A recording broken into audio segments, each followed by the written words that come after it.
Suivre le cours du Colorado, c'est d'abord découvrir des paysages à couper le souffle. Des paysages d'une rare beauté, d'une grande diversité.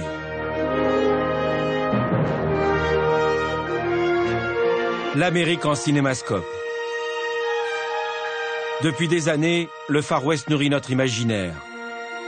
Mais comment ne pas se laisser séduire par le Grand Canyon et ses labyrinthes sculptés pendant des millénaires par la furie d'un fleuve qui, dans sa course, ne connaissait aucune limite. Seuls ces barrages impressionnants ont permis de canaliser ses colères. Suivre le cours du Colorado, c'est aussi raconter la conquête de ces terres sauvages, de ces grands espaces, de cet Éden qui a attiré quelques milliers de pionniers venus de toute l'Europe. Aujourd'hui, leurs héritiers perpétuent le mythe américain. Sans les eaux du fleuve, des villes comme Las Vegas, Los Angeles, San Diego ou Phoenix ne seraient jamais devenues des mégalopoles. Aujourd'hui, 27 millions d'Américains dépendent directement de ces eaux. Depuis 1922, 7 États américains se partagent le fleuve. Wyoming, Colorado, Utah, Arizona, Nevada, Californie, Nouveau-Mexique et le Mexique, en bout de course, lui ne récupère que des miettes. Dès 2002, tout bascule. Année après année, les périodes de sécheresse deviennent plus intenses. Conséquence, le Colorado perd un tiers de son débit. L'Ouest américain pourrait bientôt n'être plus qu'un mirage, car les prévisions climatiques ne sont guère optimistes. 85% des eaux du Colorado sont utilisées pour l'agriculture. Toutes les grandes villes se sont développées avec seulement les 15% restants. Et cette répartition n'a jamais changé. J'ai très peur que si l'on pompe l'eau de notre vallée, à terme, cela risque de ressembler un peu partout à ça.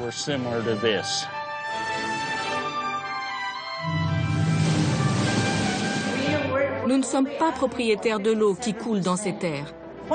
Que voulez-vous de plus? Que voulez-vous de plus? Vous nous avez déjà tout pris. Je suis le descendant d'un Cherokee et d'un Irlandais. Je voudrais savoir au nom de qui vous parlez.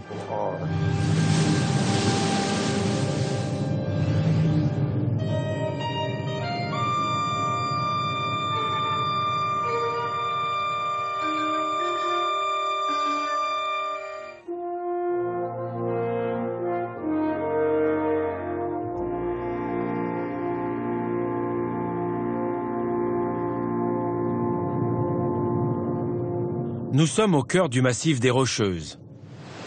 C'est ici que le Colorado prend sa source et c'est là que les problèmes commencent. Dès ces montagnes, le climat affecte déjà le cours du Colorado. Comment? Nous allons suivre les pas d'un glaciologue. Tom Painter est l'un des premiers scientifiques à avoir tiré la sonnette d'alarme. Accompagné de Maura, une ancienne ranger, il sillonne de haut en bas, été comme hiver, les pentes enneigées des Rocheuses.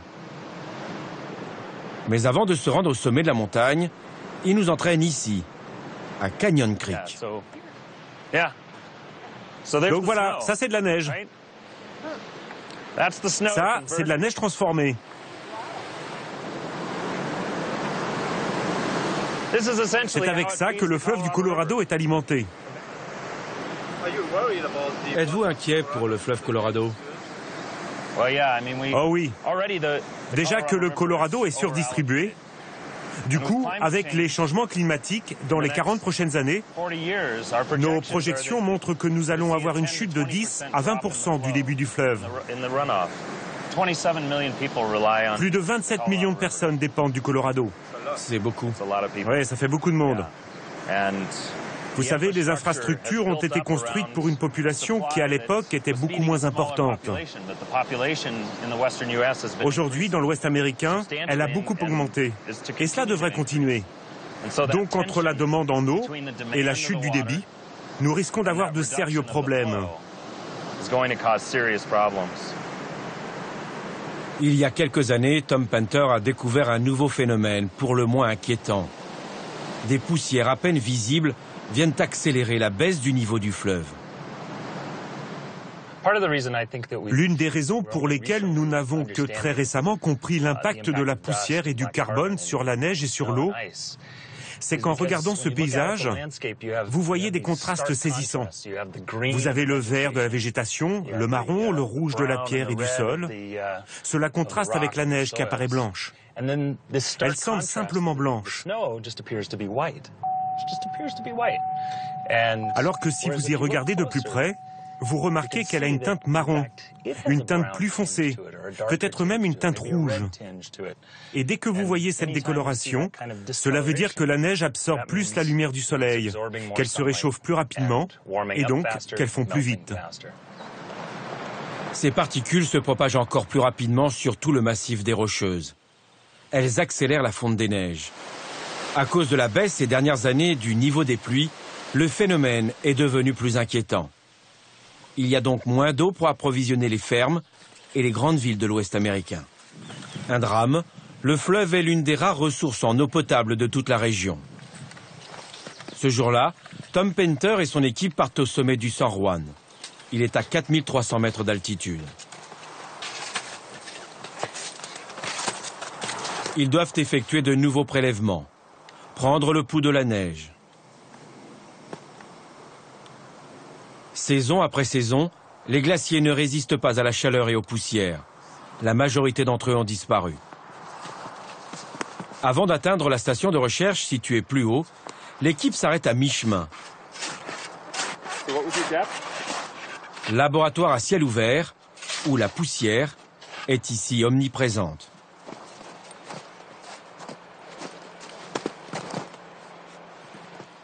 La grande majorité de cette poussière provient des déserts de l'Ouest américain, du plateau du Colorado à quelques centaines de kilomètres à l'ouest d'ici. Tout d'abord, il y a le processus en soi. Plus foncé, il absorbe les rayons solaires et transfère cette énergie dans la neige.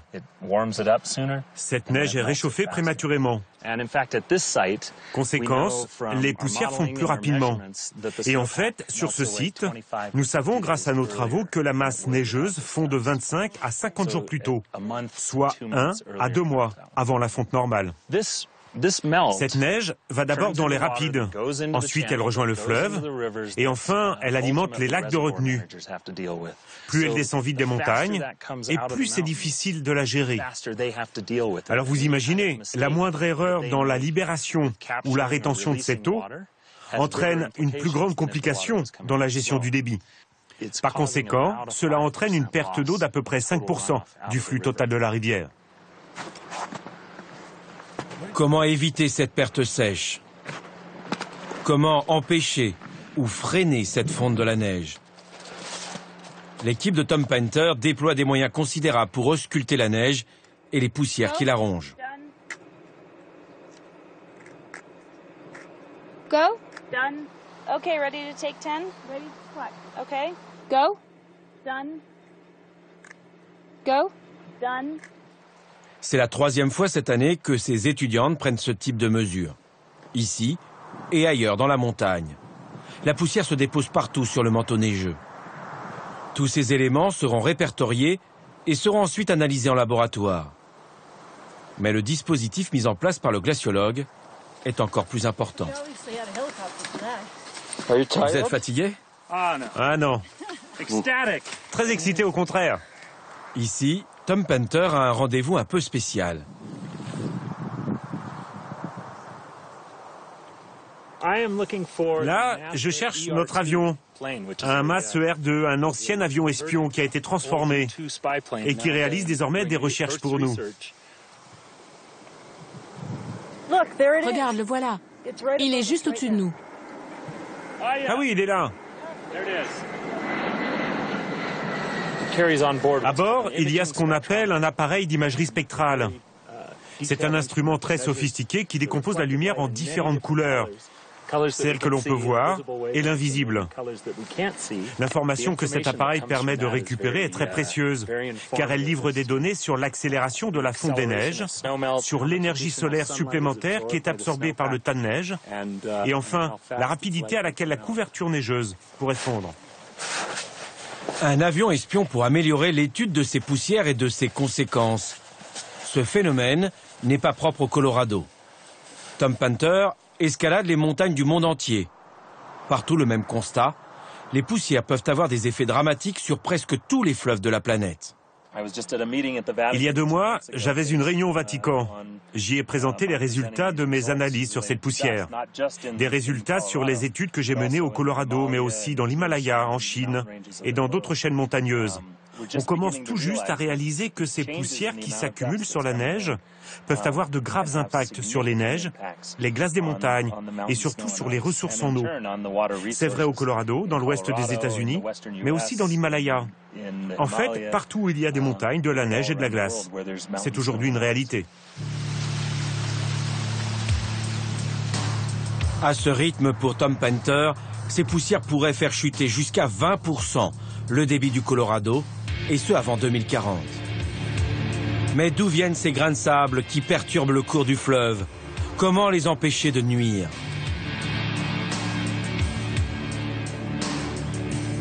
Nous quittons le massif des Rocheuses.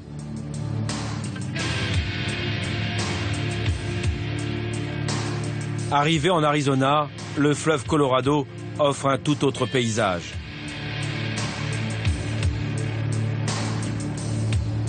Nous sommes sur le territoire des Indiens Navajo. À perte de vue, le désert. Les poussières qui se déposent sur la neige à plus de 300 km au nord proviennent de cette région. Margaret Isa est géologue. Son univers quotidien, ce sont ces immensités désertiques. C'est aussi son laboratoire.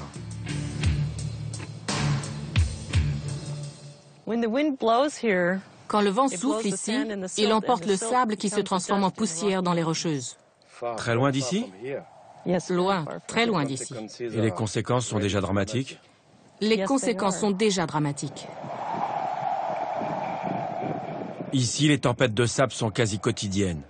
Cette région est l'une des plus arides du pays. Mais comment empêcher ce sable de s'envoler vers les Rocheuses? Margaret ne dispose d'aucune solution miracle. Elle tente juste de mieux cerner le phénomène.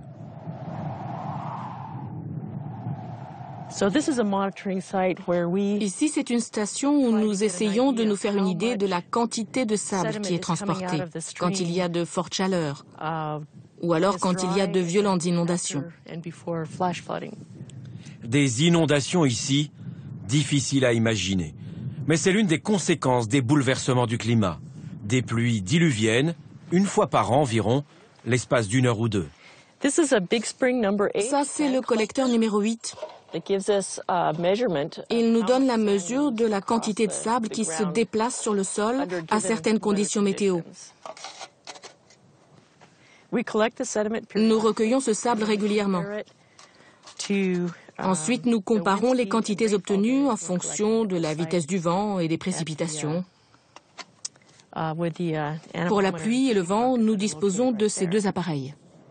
Margaret ne fait pas qu'observer. Elle essaie d'importer des solutions qui sont testées ailleurs dans le monde pour freiner ce phénomène.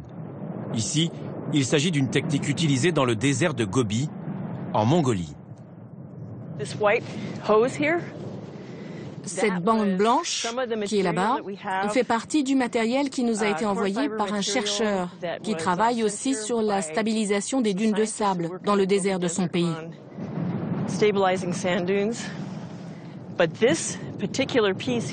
Cette bande de plastique, nous l'avons installée pour une démonstration à un groupe de lycéens. Nous l'avons plantée sur cette dune de sable, sur la crête. C'était le jour de la Terre. Il y a 6 semaines, elle était sur cette crête là-bas et maintenant c'est ici. Cela signifie que cette dune a bougé, je dirais, d'à peu près 30 mètres en seulement 6 semaines. Preuve que le vent est très violent ici. Oui. Notre station a enregistré des vents à près de 100 km/h avec des poussières qui, elles, se déplaçaient à 150. Ça veut dire que dans 5 ou 6 heures, ce sera dans les Rocheuses? Pas le sable seulement, mais aussi le limon contenu dans le sable qui pourra, lui, atteindre les Rocheuses. C'est dans ce limon que l'on trouve les nutriments pour que les plantes poussent. C'est ça qui va se retrouver dans les Rocheuses. Nous sommes à Big Gambler, sur le territoire des Indiens. Margaret Isa est métisse. Elle est indienne par sa mère. D'où son implication dans cette guerre contre l'ensablement. Une avancée qui, comme ici, isole des familles entières. Une désertification à l'abri des regards.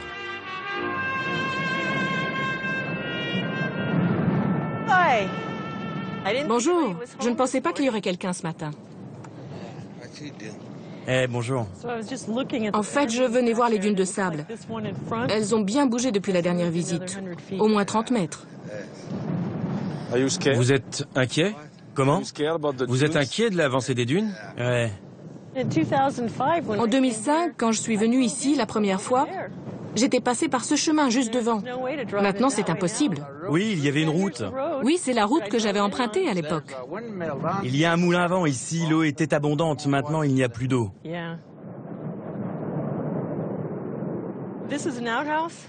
Ça, c'est une cabane? Oui, c'est ça. C'est la porte d'entrée. Et ça, c'est le haut de la porte, le toit. Le bas de la porte est probablement à 3 mètres en dessous de nos pieds. Oui. On ne peut plus l'utiliser. Enfin, pas avant plusieurs semaines. Si jamais le sable se dégage et part plus loin. 2 familles s'accrochent à ce bout de terre. Comme tous les Indiens Navajo, elles vivent ici, car elles ont été chassées de leur maison dans les années 80 par le gouvernement américain. Un gouvernement qui a parqué la plupart des Indiens dans des réserves. C'est si mignon. Vous devez voir ça aussi. C'est génial. Voilà la maison ensevelie. À cause de ces dunes, vous ne pensez pas qu'un jour vous allez devoir vous en aller? J'espère que non. Mais vous n'avez pas peur? Non, je n'ai pas peur.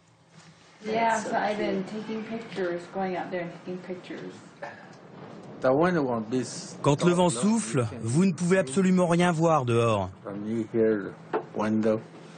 Croyez-moi, il n'y a rien de pire quand il y a une tempête de sable. C'est terrible. On ne voit rien.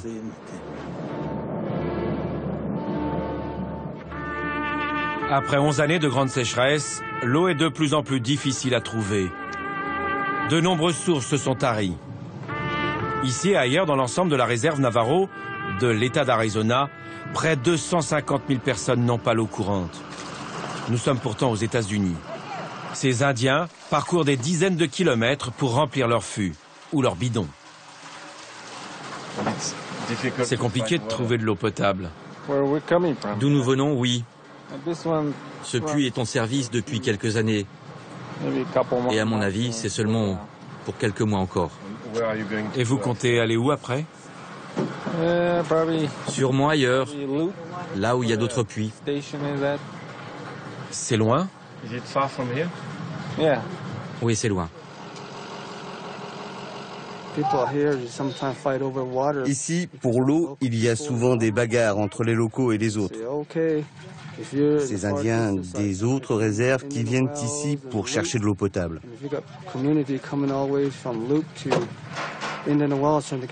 Ici, on les chasse et on leur dit « Mais pourquoi vous venez chercher votre eau chez nous? C'est à nous, c'est notre territoire. » Souvent, ces étrangers sont chassés ou alors arrêtés. Et ça, juste à cause de cette eau. De vives tensions, alors qu'à proximité de la réserve, il y a l'un des plus grands lacs artificiels au monde. À quelques kilomètres seulement de la réserve, le gouvernement américain a construit un barrage pour y retenir les eaux du Colorado. C'est le lac Powell, créé grâce à ce mur de béton. Glen Canyon, une prouesse technologique, un chantier titanesque. Réalisé en 1965, il a fallu 17 ans pour remplir ce réservoir d'eau douce. Des milliers d'hectares de terres inondées.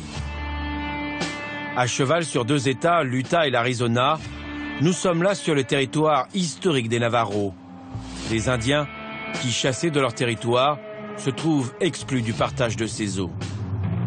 Du coup, ils ont dû changer leur mode de vie. Aujourd'hui, il est rare par exemple de croiser dans la réserve ce type de troupeau. Il ne reste que quelques troupeaux ici, ce qui n'est pas si fréquent dans la réserve. On n'en voit plus beaucoup. Je ne pense pas que ce troupeau sera là encore longtemps. Je dis ça entre autres parce que l'eau diminue et aussi parce que l'herbe ne pousse plus. C'est déjà arrivé dans d'autres régions sèches, comme celle-ci. Le pâturage disparaît. Il n'y aura bientôt plus d'eau pour le bétail. Les éleveurs ne pourront plus gagner leur vie avec leurs bêtes. Car pour l'eau, il faudra aller la chercher plus loin. Et cela reviendra plus cher pour les nourrir.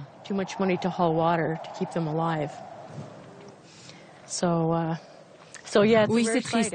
Bientôt, il n'y aura plus ce type de troupeau. Triste comme la vie de la majorité des Navajos de Tisto. Leur village est installé au pied de la colline du même nom. Virgile est un vétéran de la guerre du Vietnam, 6 ans dans l'armée américaine. Ancien éleveur de bétail, il n'a aujourd'hui qu'une demi-douzaine de chevaux et quelques chèvres. Il a surtout la nostalgie du passé.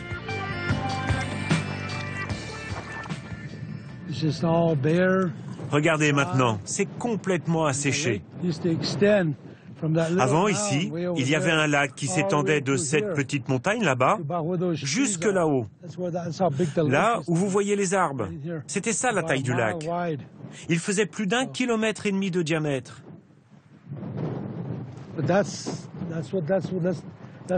Nous avons tous grandi ici, dans cet environnement. Moi aussi, j'ai grandi là.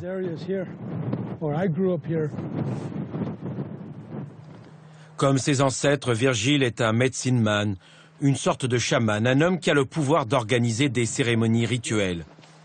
Les croyances des Navajos sont fondées sur le culte de la nature et de l'harmonie. Avec les dernières sécheresses, le lac et une dizaine de sources d'eau ont également disparu. Virgile nous emmène là où se trouvait l'un des lieux les plus sacrés de sa tribu. Là où il y avait une cascade.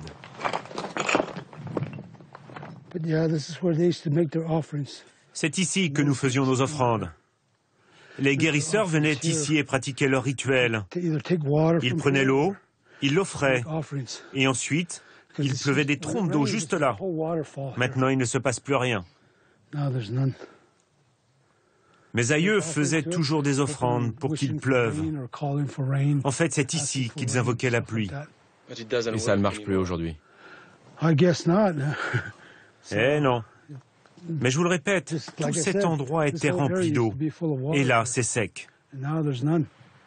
En fait, les anciens, nos ancêtres, étaient des guérisseurs. Et tous nous racontaient leurs histoires, des petits miracles. Car après leurs offrandes, dès qu'ils redescendaient vers la vallée, il commençait à pleuvoir. Le drame, c'est que beaucoup des nôtres ont dû quitter leur terre. Ce départ forcé leur a brisé le cœur. Peut-être que la montagne et la terre ressentent la même chose. Vous savez, comme il n'y a plus d'offrandes, il n'y a plus de vœux, ni de prières, ni de chants. Elles sont peut-être là, les raisons.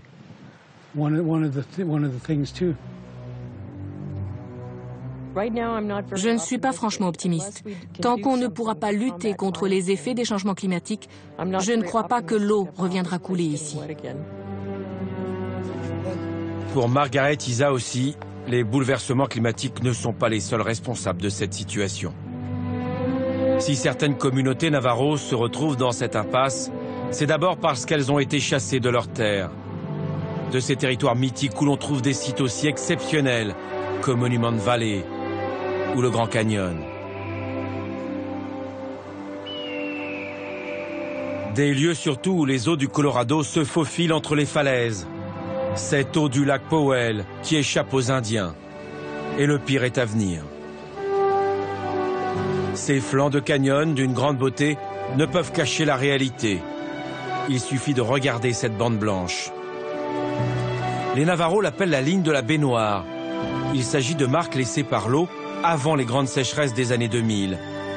Sécheresses qui à l'avenir vont s'accentuer selon les prévisions des experts climatiques. En conséquence, pour les Indiens, il sera encore plus difficile de reprendre leurs droits sur cette eau. C'est pourtant la seule solution qui pourrait leur permettre de vivre plus dignement. Nous quittons l'Arizona pour le Nouveau-Mexique. Ici, une autre communauté Navajo a décidé, elle, de se battre et de reconquérir l'eau de ses ancêtres. Le combat a commencé il y a plus de 25 ans. Le projet consiste à acheminer sur près de 100 km l'eau d'un lac artificiel jusqu'aux 2 grandes réserves indiennes. Mais les opposants sont nombreux.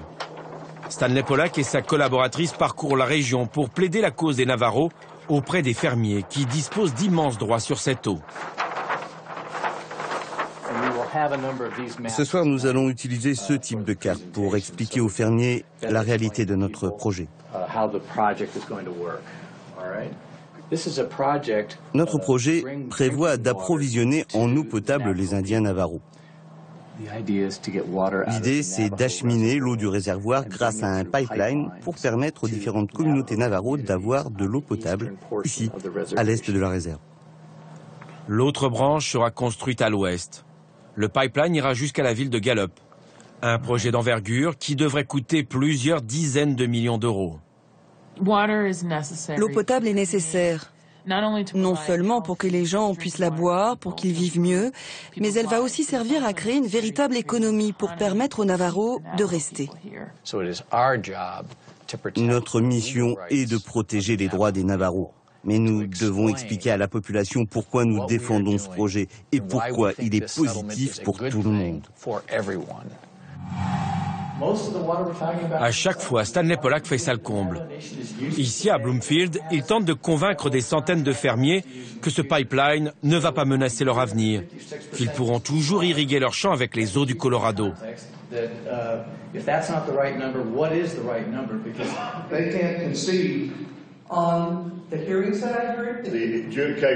Mais les tensions demeurent. Des discussions et des tensions qui ne peuvent que retarder la construction de ce pipeline. Nous ne sommes pas d'accord avec tous les arguments qui sont avancés ici. C'est pour ça que nous aurons notre réunion juste après celle-ci. Restez après et je vous donnerai l'autre version de l'histoire. Merci. Vos ancêtres qui sont venus d'Europe ont pris la majorité des terres ici.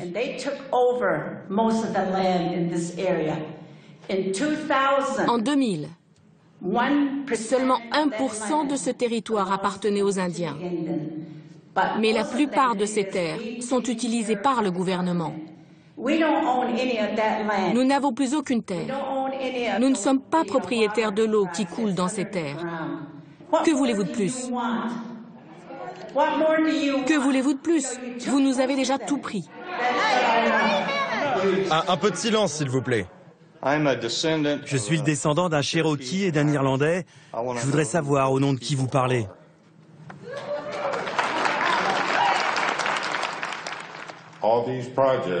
Tous ces projets sont financés par l'argent public des États-Unis.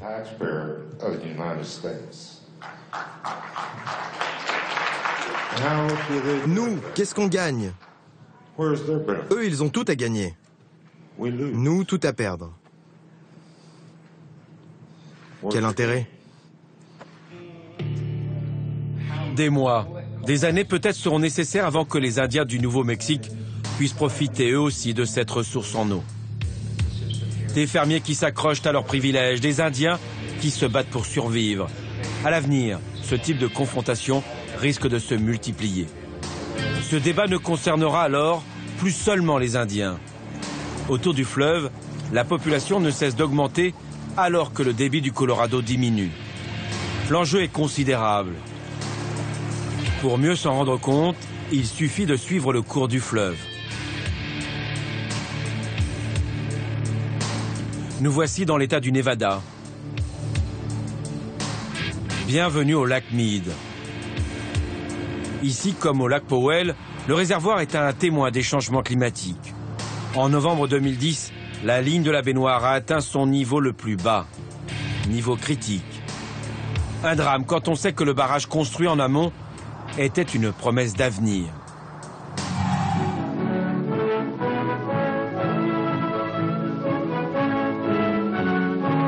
Inauguré en 1936, ce monstre de technologie a d'abord permis de canaliser les eaux du fleuve.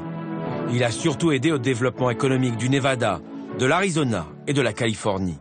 380 mètres de long, 220 mètres de haut, tous les superlatifs ont été utilisés pour le décrire. Un barrage qui produit également de l'électricité. Rien que les recettes liées à cette énergie montrent que ce barrage est une réussite. Sans lui, des villes comme Los Angeles, San Diego, Phoenix et Las Vegas n'existeraient pas. À elle seule, Sin City, la ville du péché, génère 70% des recettes de l'État du Nevada. Casino géant, palace, magasin haut de gamme, Las Vegas attire près de 40 millions de visiteurs chaque année. Mais la dernière crise économique a mis un coup d'arrêt à l'explosion démographique de cette mégalopole de plus de 2 millions d'habitants.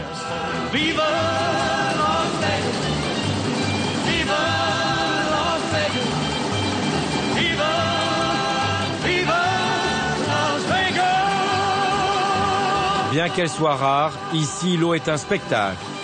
Pourtant, à côté des grands casinos, de nouveaux projets émergent toujours du désert. Comme si les promoteurs continuaient de vivre dans le mythe de l'eau éternelle. Une eau qui, comme ici, déborde en cascade. Lance est journaliste. Face aux excès de la ville, il s'est spécialisé dans le secteur de l'environnement. À longueur de page, il dénonce les gaspillages. Pour lui, le plus scandaleux reste celui-ci, le lac Vegas. C'est une ville complètement déserte. La plupart de ces maisons sont vides. Il y a des yachts qui ne partent jamais nulle part, des restaurants, des casinos, des hôtels qui sont fermés. L'eau est potable ici? Eh bien moi, je la boirais pas, parce qu'elle est polluée. Pourtant, elle vient directement de notre réserve d'eau potable, qui, elle, est alimentée par le fleuve Colorado. Cette eau est destinée aux habitants de Las Vegas, mais ici, elle profite à quelques privilégiés. Et le pire, c'est que l'été, l'eau s'évapore très vite. Moi, je vous pose la question. Avons-nous une crise de l'eau, ou bien est-ce une crise liée à l'abus et au gaspillage? Ici, c'est juste un lac pour que les riches s'amusent. Ici, on va vite le comprendre, les journalistes ne sont pas les bienvenus. Bonjour. Vous savez que vous avez besoin d'une autorisation pour filmer ici? Nous sommes interpellés par la responsable du marketing et de la communication. Sans autorisation, impossible de filmer. Nous devons partir. À votre avis, pourquoi cette femme nous a-t-elle arrêtés? Je crois que c'est une situation très embarrassante. Tout ce gaspillage à une époque où les ressources en eau dans l'Ouest américain sont si limitées,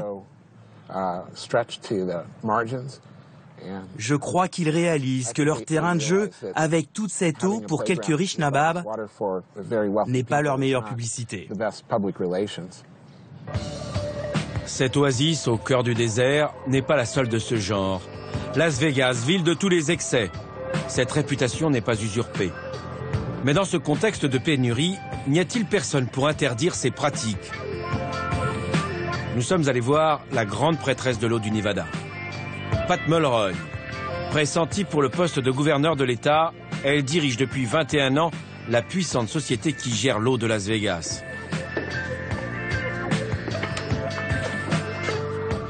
Elle est l'amie des puissants, des propriétaires de casinos, des autorités. Et pourtant... Ah, le lac Vegas. Oui, le lac Vegas. Nous avons vu comment les gens gaspillent l'eau. Oui, je sais. Juste de l'eau potable. Et votre réaction? Quand le lac était en construction, nous nous sommes battus corps et âme pour l'interdire. Ça nous reste en travers de la gorge, car ce sont les parlementaires du Nevada qui l'ont autorisé. Nous avons tout fait pour l'interdire. Les parlementaires ont même voté l'interdiction des lacs artificiels. Mais sur les 3 projets de ce genre, nous n'avons rien pu faire, car ils ont tous été validés par nos élus. Impuissante face aux grandes familles de Las Vegas. Impuissante face à cette gabegie. Pat Mulroy ne baisse pas les bras pour autant. L'eau doit être rationnée.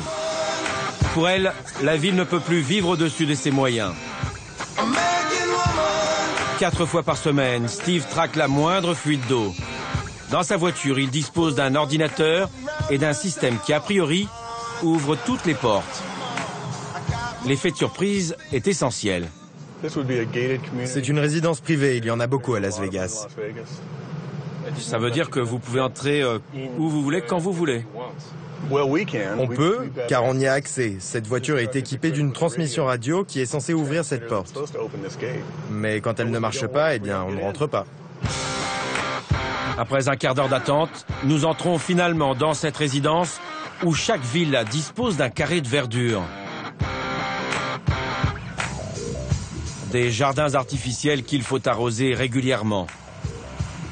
Un arrosage qui n'est permis qu'avant 11 h du matin. Ici, chaque habitant consomme en moyenne 1000 litres d'eau par jour, soit 4 fois plus qu'un Français.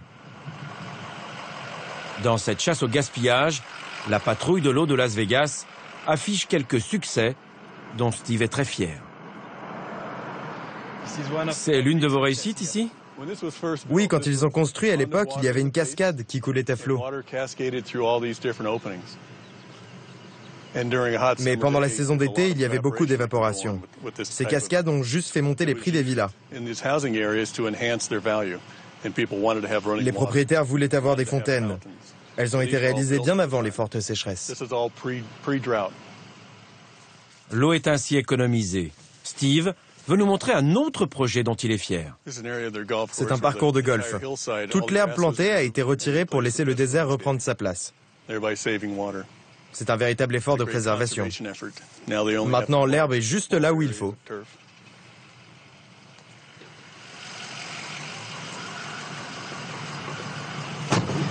Vous pensez que les gens sont plus conscients des effets des changements climatiques ?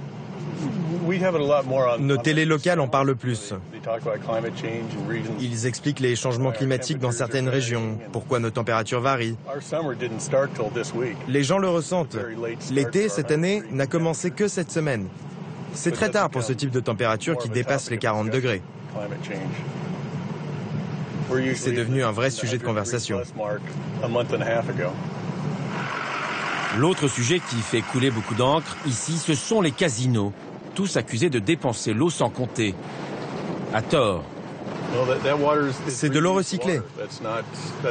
Ils n'utilisent pas d'eau potable. Les casinos prennent l'eau ailleurs que dans les circuits traditionnels. Ils la dépolluent et ensuite ils peuvent l'utiliser pour leurs fontaines ou pour leurs spectacles aquatiques. C'est pas comme les fermiers. Je ne peux pas trop commenter.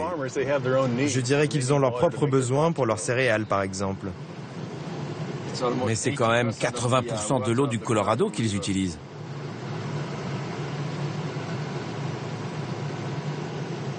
L'eau des fermiers, le sujet qui fâche. Pat Mulroy le sait, à terme, il n'y aura plus assez d'eau pour Las Vegas. Situation qui risque très vite de devenir tendue. Avec 400 000 habitants de plus, Las Vegas a diminué par 3 sa consommation d'eau. En fait, ce n'est pas que les gens ne veulent pas changer leurs habitudes. C'est surtout qu'ils doivent réapprendre à vivre avec un climat qu'ils ont choisi. Les changements climatiques ont tout bouleversé. Jusqu'en 1990, personne dans ce pays ne parlait de réchauffement climatique. Personne. Et nous étions encore moins au courant de l'assèchement du fleuve Colorado. Si je savais qu'il y a, ne serait-ce qu'une possibilité, que les eaux du lac Mead disparaissent devant mes yeux, alors dans ce cas, il est de ma responsabilité de trouver de l'eau ailleurs, même si personne n'emménage ici. De toute façon, nous avons déjà plus de 2 millions d'habitants. Pat Mulroy a une idée derrière la tête. Elle veut prendre l'eau dans une vallée située à plus de 400 km de Las Vegas. Bienvenue à Baker, un village sans histoire, jusque-là. Mais Las Vegas lorgne cette vallée qui contient cet or bleu, si convoité. Ce jour-là, les habitants organisent une parade pour faire entendre leur voix et leurs droits.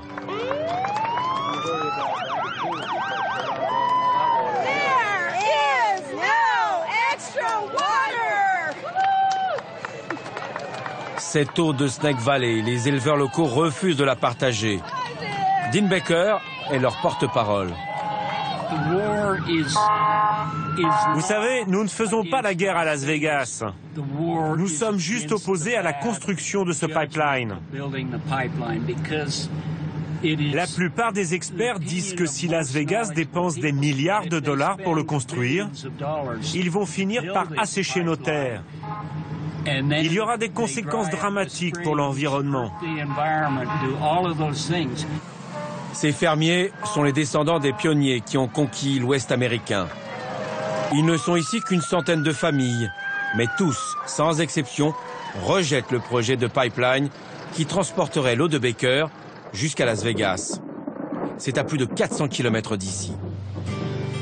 À 71 ans, Dean Baker ne se lasse jamais de regarder ses terres. De sa terrasse, il ne peut voir qu'une parcelle de son ranch. Pour en faire le tour, il nous propose de nous emmener en avion. Il en possède 2. Les 2 autres à l'intérieur du hangar appartiennent à ses fils, qui s'occupent aussi du ranch.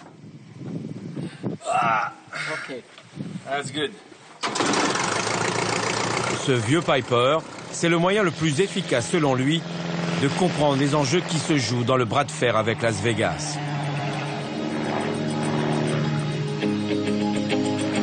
Vue d'avion, la ressource en eau est bien visible. Les nappes phréatiques de la vallée regorgent d'eau. Une eau qui n'a rien à voir avec celle du fleuve Colorado. Nous, les fermiers, nous possédons environ 5000 hectares. Et pour le compte du gouvernement, nous gérons également quelques milliers d'hectares de terre que nous avons le droit d'exploiter. Nous avons donc une grande superficie. Pour Dean Baker, cette eau qui paraît si abondante, même en plein été, n'est malheureusement pas une ressource inépuisable. Avec 2000 têtes de bétail environ, il estime que l'eau dont il dispose est juste suffisante. D'où ce combat qu'il mène sans relâche.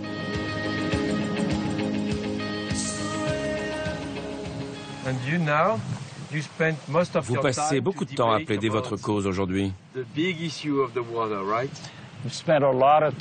Oh oui, j'y consacre des journées entières depuis plus de 20 ans. Je m'oppose à eux depuis qu'ils ont lancé ce projet de pipeline. Mais depuis 2006, leur pression est beaucoup plus forte. Alors je passe de plus en plus de temps pour les contrer. Que ce soit pour nous ou pour Las Vegas, ce pipeline est une mauvaise idée. Aujourd'hui, entre Las Vegas et les fermiers de Baker, c'est une bataille d'experts et d'avocats. Pour nous convaincre des conséquences prévisibles d'un tel projet, Dean Baker nous emmène sur un territoire qui n'est plus que l'ombre de lui-même. Nous sommes ici sur la première propriété privée de la vallée. Et comme c'était la première, il y avait là un bel étang. Les fermiers avaient construit une maison avec de vieux clous et des fils usés. Mais progressivement, l'eau a disparu.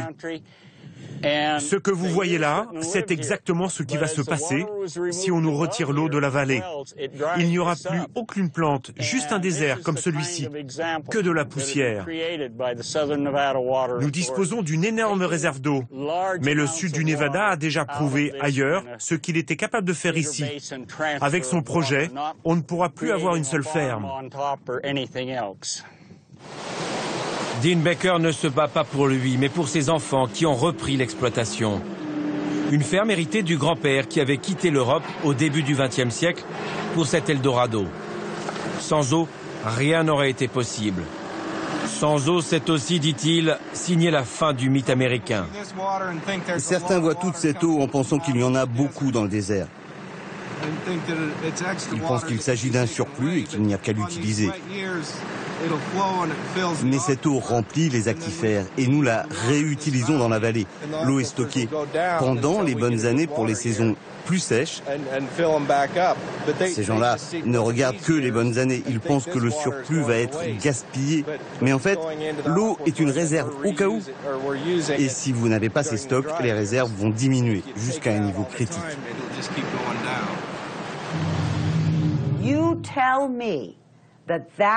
Vous allez me dire que l'on va détruire la raison de vivre des éleveurs de Baker. C'est n'importe quoi. Cela n'arrivera pas. Nous n'en voulons qu'une partie. Il est hors de question de prendre toute l'eau de la vallée. 85% des eaux du Colorado sont utilisées pour l'agriculture. Toutes les grandes villes se sont développées avec seulement les 15% restants. Et cette répartition n'a jamais changé. Mais comment, dans ces conditions, les fermiers peuvent-ils encore disposer de tant d'eau alors que les autres consommateurs sont toujours plus nombreux? En 2040, tout au long des rives du Colorado, ce sont plus de 40 millions de personnes qui dépendront directement du fleuve. Le fleuve, dont le débit en fin de parcours est tellement faible qu'il arrive à peine jusqu'à l'embouchure. L'eau est pompée avant, car avant d'atteindre le Mexique, elle s'échappe vers la Californie, vers la vallée impériale que nous survolons ici. 2300 km de canaux permettent d'irriguer cette vallée et de produire fruits et légumes. Ralph Tam est l'un de ces riches paysans de la vallée. Un de ces enfants de pionniers qui ont signé avec le Colorado une concession à vie. Mon grand-père est venu en 1920. Ma grand-mère est arrivée l'année suivante. C'étaient des pionniers à l'époque. Ils ont quitté leur maison en Europe. Et ici, il n'y avait aucune civilisation. Que du désert, pas de troupeaux, pas de maïs, pas de ville, rien. Ils sont venus pour être fermiers et ils sont restés. Des champs à perte de vue.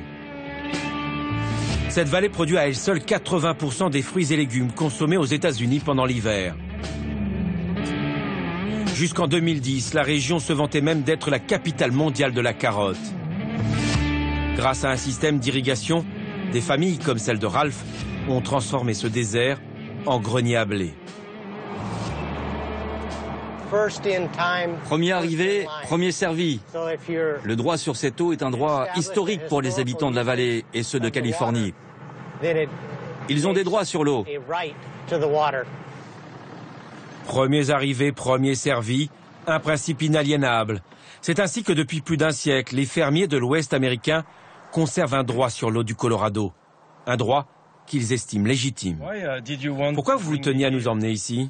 Je voulais vous montrer à quoi ressemblait la vallée impériale avant l'arrivée des pionniers. Il y avait des dunes de sable et de terre sauvage qui ne pouvaient pas être exploitées. Ils ont préparé le terrain pour pouvoir acheminer l'eau du Colorado. Le Colorado, pour nous, c'est la vie. Certes, l'eau représente toujours la vie, mais ici, c'est notre unique ligne de vie. C'est notre seule chance de vivre. Vous voulez dire que c'est comme votre sang ? Oui, c'est le sang de la vallée impériale. Depuis, la région s'est développée et enrichie autour de l'activité agricole. Un secteur qui, malgré la chute d'un tiers du débit du Colorado, continue de consommer l'eau sans compter. Là, nous avons le canal américain qui approvisionne en eau la vallée impériale. La majorité de cette eau est utilisée pour l'agriculture. Il y a 10 fois plus d'eau utilisée ici que pour toute la ville de Las Vegas. Il y a 174 000 habitants qui profitent ici des eaux du Colorado, alors qu'ils sont plus de 2 200 000 à Las Vegas. 10 fois plus, c'est considérable pour une communauté comme la vôtre. Oui, mais c'est nécessaire pour produire les légumes que consomment tous les Américains. Nous devons utiliser l'eau, sinon nous la perdons. On ne peut pas l'économiser, la stocker comme de l'argent à la banque pour s'en servir plus tard. Quand il nous reste de l'eau et que certains, après nous, veulent l'utiliser, ils le peuvent, à condition de nous prouver qu'ils en ont vraiment besoin. À chaque fois qu'ils sont attaqués pour leur utilisation excessive de l'eau du Colorado, les fermiers rappellent que sans leur contribution, l'Amérique devrait apporter tous ses fruits et légumes. Selon Ralph, les productions locales sont essentielles pour la vie de dizaines de millions d'Américains. Le fermier a réponse à tout, même quand on évoque le mince filet d'eau qui coule au Mexique. Il nous entraîne dans l'un de ses champs pour nous présenter l'un de ses ouvriers. Il est mexicain. La frontière est située à seulement quelques kilomètres d'ici. Cet homme est prêtre au Mexique. Il vient travailler ici, car chez lui, il ne gagne pas assez avec son salaire. Ça lui plaît de travailler avec ce tracteur, car ici, il dispose de la climatisation. Dans la vallée impériale, il fait très chaud.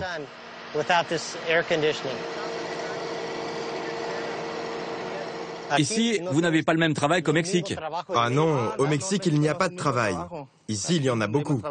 Au Mexique, il n'y a rien. Ici, tu gagnes 2 fois plus. En fait, en traversant la frontière, il gagne 80 € par jour, soit 5 fois plus qu'au Mexique. Lors des récoltes, ce sont plusieurs milliers d'ouvriers mexicains comme lui qui viennent prêter main forte aux fermiers locaux. Ralph Stamm nous montre ainsi que le Mexique profite aussi des eaux du Colorado. Des eaux qui, en devenant plus rares, vont également rapporter plus à la vallée impériale. Avec les changements climatiques, vous le savez, il y aura moins d'eau. Ça ne vous inquiète pas? Si l'eau diminue dans le Colorado, alors nous allons assister à une augmentation du prix de nos productions. On verra donc s'envoler le prix de nos produits. On va gagner plus d'argent. Gagnant sur tous les tableaux. Les fermiers de l'Imperial Valley vendent déjà leur surplus d'eau à des grandes villes comme Los Angeles, San Diego ou même encore Las Vegas. Des mégalopoles qui voient bien que la ressource en eau n'est déjà plus suffisante pour leur population. Un jour ou l'autre, les autorités des 7 États de l'Ouest américain devront renégocier le partage des eaux du Colorado de manière plus équitable. Si elles ne réagissent pas, les tensions déjà visibles pourraient bien se transformer en confrontations plus violentes. Avec le bouleversement du climat sur les rives du Colorado, c'est l'avenir, ni plus ni moins, de l'Ouest américain qui est en jeu.